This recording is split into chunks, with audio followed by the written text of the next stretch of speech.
Gözü yoldayam hanı bir gelen, ölürəm Hasan, ölürəm Hüseyin. Bacı canlana getirin köpen, ölürəm Hasan, ölürəm Hüseyin. Gözü yoldayam hanı bir gelen, ölürəm Hasan, ölürəm Hüseyin. Bacı canlana getirin köpen, ölürəm Hasan, ölürəm Hüseyin. Zeynep, Zeynep, Zeynep,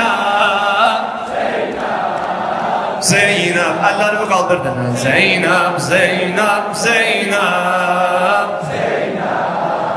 Zeynep, ucal Zeynep, Zeynep.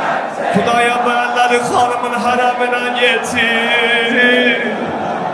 Zeynep, Zeynep, Zeynep, Zeynep, Zeynep. Nerede ol çırağı muhabbetin, bu çetin zamanada yanmasın. Özünüzü mənə yetirin, bu can yorulan bədəndə yubanmasın.